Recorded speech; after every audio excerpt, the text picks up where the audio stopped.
తిమోతియులకు రాసిన 2వ పత్రిక 4వ అధ్యాయం 17-18 వచనాలు. ఆమేన్. పౌలు గారు మాట్లాడుతూ ఈ విషయాన్ని చెప్తున్నాడు.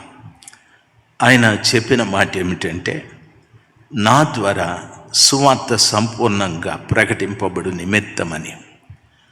పౌలు గారికి దమస్కులో దర్శనాన్ని దేవుడిచ్చాడు.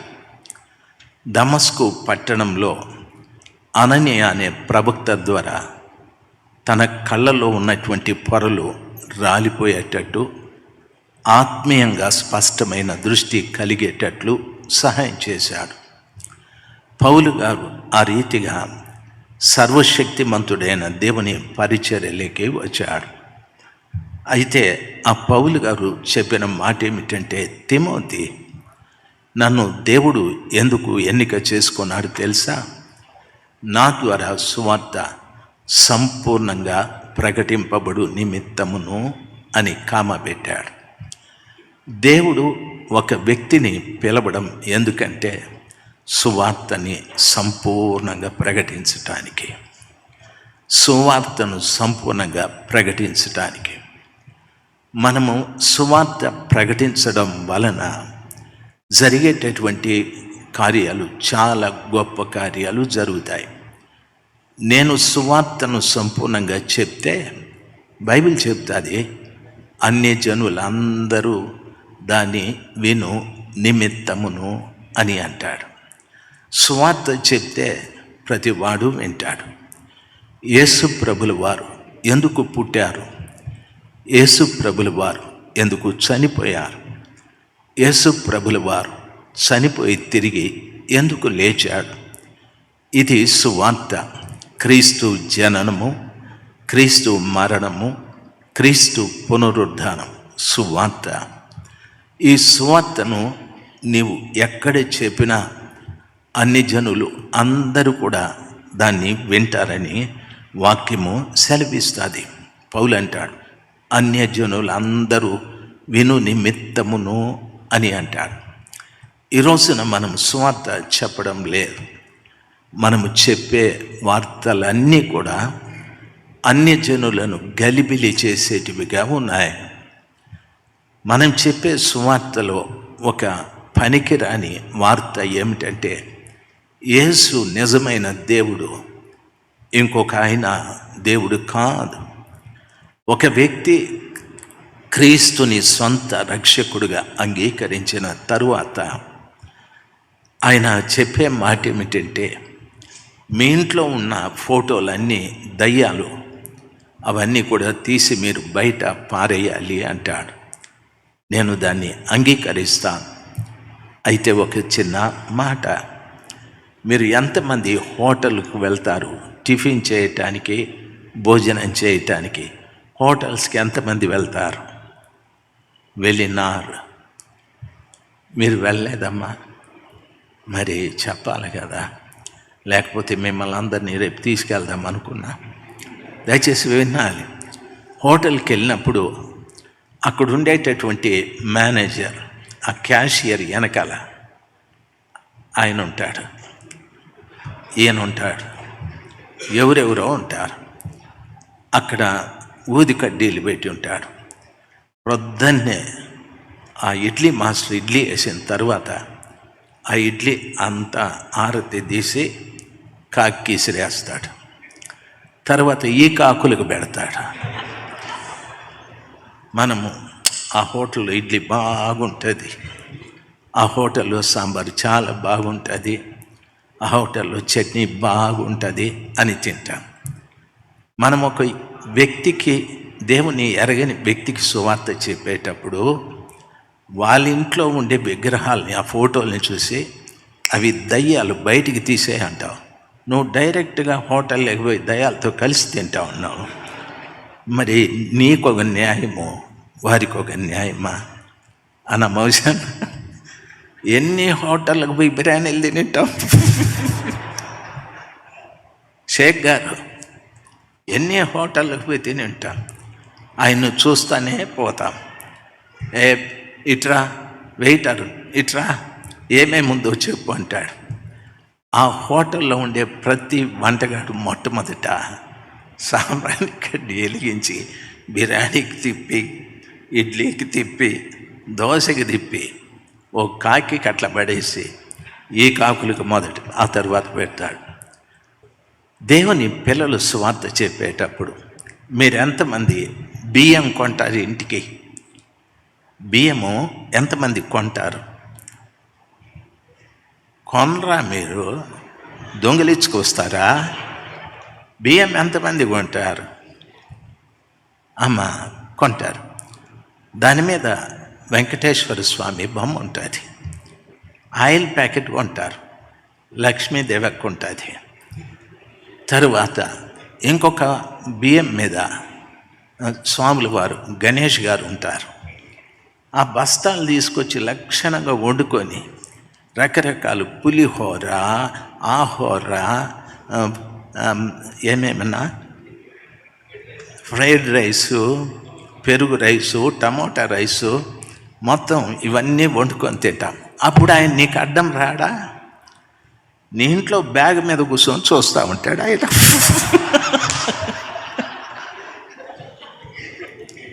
ఆయిల్ ప్యాకెట్ మీద కూర్చొని అక్క చూస్తూ ఉంటుంది, ఆంటీ చూస్తూ ఉంటుంది, నా అల్లుడు తింటాడా లేదా అని. అప్పుడు అది నీకు అడ్డం రాదా? దేవుని వాక్యం సెలవిస్తుంది. సువార్త అంటే, మన సువార్త ఎట్లుండాలంటే, నేను నమ్ముకున్న దేవుని మాత్రమే చెప్పాలి. సువార్త సంపూర్ణముగా ప్రకటింపబడు నిమిత్తము అని ఆయన చెప్తాడు. మనం వెళ్ళిపోయి ఆ దేవుడు, ఈ దేవుడు, మీ ఇంట్లో అవి ఉన్నాయి, ఇవి ఉన్నాయి అని చెప్తూ ఉంటాం. అట్లా మనము అది ఇది అని మనం వాదోపవాదాలు చేయకూడదు. ఉంటాయి. ఆ బొమ్మలు ఏమిటంటే, ఒక ఆర్టిస్టు వేసిన ఆర్టు అంతే, అదొక బొమ్మ అంతే. అవునంటారా? కాదంటారా? బొమ్మ అంతే. నా దేవుడు బొమ్మ కాదు. నా దేవుడు ఆత్మస్వరూపి, నా దేవుడు ప్రేమస్వరూపి, నా దేవుడు వాక్యస్వరూపి. నా దేవుడిని ఎవరు ఎంతవరకు ఆయన నిజ రూపాన్ని ఎవడు చూపెట్టలేదు, చెప్పలేదు. ఆ కృపగల దేవుణ్ణి ఎవడు ఊహించుకొని ఈ రీతిగా ఉంటాడని చెప్పను లేడు. ఆ రీతిగా ఊహించుకొని చెప్పుంటే యేసు ప్రభుల వారు ఇన్ని రకాల రూపాలలో కనిపించడు. దయచేసి గమనించాల్సింది, నేను సువార్త సంపూర్ణముగా ప్రకటింప నిమిత్తము ఆ కృపగల దేవుడు అన్యజనులందరూ వినటానికి నన్ను దేవుడు పిలిచాడు. అన్యజనులందరూ వినటానికి నన్ను పిలిచాడు. అన్యజనులందరూ సువార్త వినాలంటే నేను సువార్త తప్ప ఇంకొకటి నేను ప్రకటించకూడదు. మనం చెప్పేటప్పుడు కూడా ఈ రీతిగా చెప్తాం. నేను మొట్టమొదట దేవుని నమ్మకమునుపు మా కులం ఫలానా, నేను ఫలానా కులస్తుని, నేను ఆ కొండకి వెళ్ళాను, ఈ కొండకి వెళ్ళాను, ఈ అప్ప దగ్గరికి ఆ అప్ప దగ్గరికి వెళ్ళాను, నాకు ఏమీ జరగలేదు. ఏసప్ప దగ్గరికి వచ్చిన తర్వాత బంగారు మూటలు మూటలు వచ్చింది అంటాడు సాక్ష్యం చెప్పేటప్పుడు. వాడిని పర్సనల్గా అడగండి, వాడు చెప్పే కష్టాలు ఇంకెవడు చెప్పడు.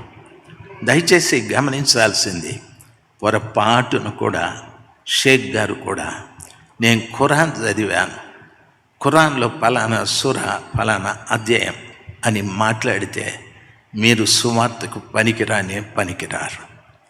పరమత దూషణ మనకు ఉండకూడదు. నన్ను ఎవరు రక్షించారో ఆ రక్షకుని గురించి నేను చెప్పుకుంటే చాలు. నా కొరకు ఎవరు ప్రాణం పెట్టారో ఆయన త్యాగాన్ని గురించి నేను చెప్పుకుంటే చాలు. నన్ను ఎవరు ప్రేమించారో ఆయన గురించి చెప్పుకుంటే చాలు. నన్ను ఏ పరిస్థితిలో ఆయన ప్రేమించాడో అది నేను చెప్పుకుంటే చాలు. ఈ రీతిగా ఆయన నన్ను ప్రేమించిన విధానము, నా కొరకు ప్రాణం పెట్టిన విధానము, నా కొరకు ఆయన చేసిన త్యాగాలు, ఇవన్నీ నేను చచ్చేంత కాలం చెప్పినా ఇంకా మిగిలిపోతాయి. అటువంటివన్నీ కూడా విడిచిపెట్టి అవి ఇవి అనేటటువంటి వాదోపవాదాలు రావడం వలన ప్రస్తుతం ప్రజలకి సువార్త సరిగా అందడం లేదు. బైబిల్ సెలవిస్తుంది, నేను సువార్త ప్రకటించబడు నిమిత్తము అన్ని జనులందరూ దాన్ని విను నిమిత్తము అని అంటాడు. నన్ను గమనించాలి, అన్ని జనులందరూ దాన్ని విను నిమిత్తం. బహుశా భారతదేశంలో ఎన్నో మతాలు, కులాలు, జాతులు ఎన్నో ఉన్నాయి, ఉండనివ్వండి. ఆ మతాలు, కులాలు, జాతుల్లో నాదొక జాతి, నాదొక కులం, నాదొక మతం. అట్లనే పరమతాల్ని దూషించేటటువంటి ఆ హీనమైనటువంటి ఆ భక్తిహీనమైన కల్చర్ నాకు ఉండకూడదు. నా ఎదుట ఉన్న వ్యక్తిని ప్రేమించాలి అనే ఉద్దేశంతో ప్రభువు చెప్పాడు, మీరు మీ సహోదరుని ప్రేమించండి, మీ పొరుగు వారిని ప్రేమించండి, మీ శత్రువుని ప్రేమించండి. చాలా సులభంగా చెప్పాడు. మీ సహోదరుని, మీ ఎదురింటి వాడిని, మీ పొరుగింటి వాడిని, లేక మీ వెనకింటి వాడిని, మీ శత్రువుని కూడా ప్రేమించమని చెప్పాడు. అంతకింగా మనం ఎదగలేదు. ఆ రీతిగా ఎదుగుంటే ఖచ్చితంగా ఆ కృపగల దేవుని కృపను బట్టి నేను చెప్పే సువార్త కానీ, నీవు చెప్పే సువార్త కానీ ప్రజలందరూ చక్కగా వింటారు. ఎందుకంటే నా దేవుడు నీ దేవుడు అని కానీ, నా మతం నీ మతం అని కానీ బైబిల్లో ఎప్పుడు ఎవరు ఎక్కడ బోధించలేదు.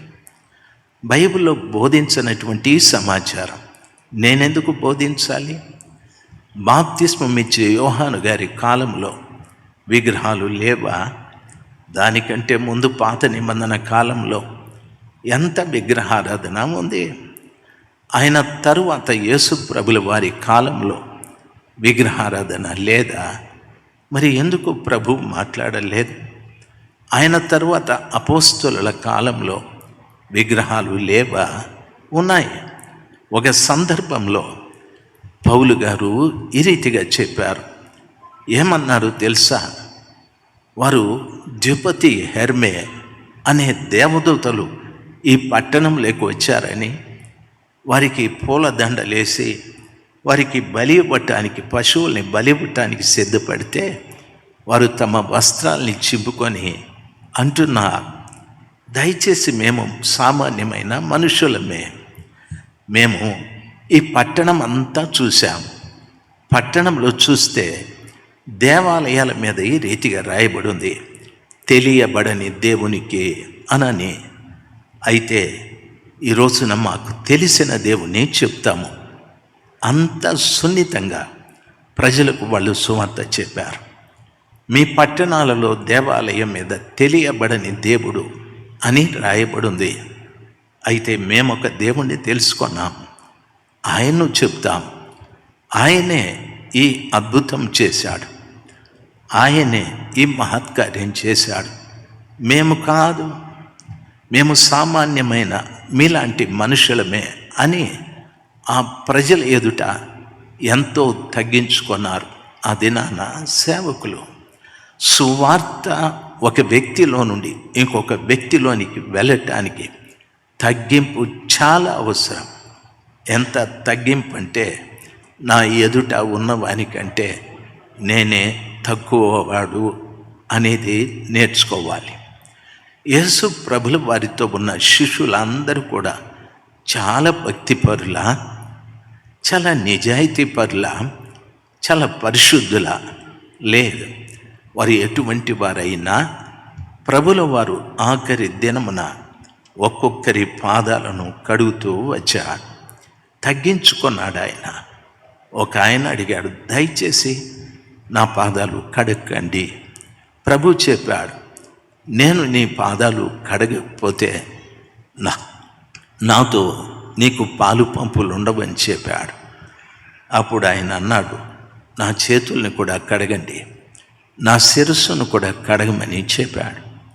దేవుని సేవకులుగా మనం ఒక వ్యక్తి నుండి మరొక వ్యక్తికి సువార్త పోవాలి అంటే ఆ ఎదుటి వానికంటే నేనే తక్కువవాడు, నేనే ఏమీ తెలియని వాడిని. నాకు తెలిసింది యేసు ప్రభుల వారు ఒక్కరే, ఆయన తప్ప ప్రపంచంలో నాకేమీ తెలియదు. మనము చాలా జ్ఞానంతో మాట్లాడుతూ ఉంటాము. నేను ఆ దేశం వెళ్ళాను, నేను ఈ దేశం వెళ్ళాను, అక్కడికి వెళితే ఈ అద్భుతాలు, ఇక్కడికి వెళితే ఈ అద్భుతాలు, నేను ఇంత పెద్ద మందిరాన్ని కట్టాను, నా చుట్టూ జనం ఎక్కువ ఉంటారు. ఎన్నో మనము ఈ లోక సంబంధమైనటువంటి కార్యాలలో మనము లీనమైపోతూ ఉంటాము. యేసు ప్రభుల వారు ఆ రీతిగా కాలేదు. ఆయన ఎంతసేపు తను పంపిన తండ్రి యొక్క చిత్తం ఏదో తెలుసుకొని ఆయన ప్రజలకు సువార్త చెప్పాడు. యేసు ప్రభు చెప్పిన సువార్తకు పేరేమిటంటే రాజ్య సువార్త, పరలోక రాజ్య సువార్త. దయచేసి గమనించవలసిన విషయం, దేవుని వాక్యంలో సెలవిచ్చిన రీతిగా ఎందుకు పౌలు గారు నన్ను సువార్త ప్రకటించబడుటకు ఆయన నియమించాడని చెప్తూ, నన్ను అన్ని జనులందరూ దాని విను నిమిత్తము అని చెప్పి ఏమంటాడు తెలుసా? ప్రభువు నా ప్రక్కన నిలిచి నన్ను బలపరిచెను గనుక నేను సింహము నోట నుండి తప్పించబడి తిని. హల్లెలూయా చెప్పండి సార్, హల్లెలూయా. సువార్త నేను సంపూర్ణంగా ప్రకటించడానికి అన్ని జనులందరూ దాని విను నిమిత్తము నాలో స్పెషాలిటీ ఏమిటంటే, నేను BTH చేశాను, లేకపోతే MDV చేశాను, లేకపోతే ఏదో ఇంకొకటి కోర్సు చేశాను, నేను అమెరికా వెళ్ళి అక్కడ చదివి వచ్చాను, లేకపోతే ఫలానా దగ్గర నేను తరబిదు పొందాను. ఇవి చెప్పలేదు ఆయన. ప్రభువు నా ప్రక్కన నిలిచి నన్ను బలపరిచాడు. ప్రభు నా ప్రక్కన నిలిచి నన్ను బలపరిచాడు. ఈరోజు నా సువార్త, నువ్వు చెప్తున్న సువార్త ప్రజలు వినలేదంటే ప్రభు నీ ప్రక్కన నిలబడి లేడు. ప్రభు నీ ప్రక్కన నిలబడలేడు. దయచేసి గమనించాలి. చాలామంది ఏమనుకుంటారో తెలుసా? పలానా దైవ సేవకుని ప్రక్కన నేనుంటే నన్ను కూడా జనం గుర్తిస్తారని. నీ పిచ్చి ఆలోచన అది. జెరమియా గారి ప్రక్కన నేనుంటే ప్రజలు నన్ను గుర్తిస్తారు. జార్జన్న ప్రక్కన నేనుంటే ప్రజలు నన్ను గుర్తిస్తారని. అది నీకు బట్టిండే వెరితనం. నీ ప్రక్కన ప్రభువు నిలబడాలి. నీ ప్రక్కన ప్రభువు నిలబడితే ఆ ప్రభువు ఏం చేస్తాడో తెలుసా? నిన్ను బలపరుస్తూ ఉంటాడు. ఏ విషయంలో బలపరుస్తాడు? కేవలం సువార్త ప్రకటించటానికి.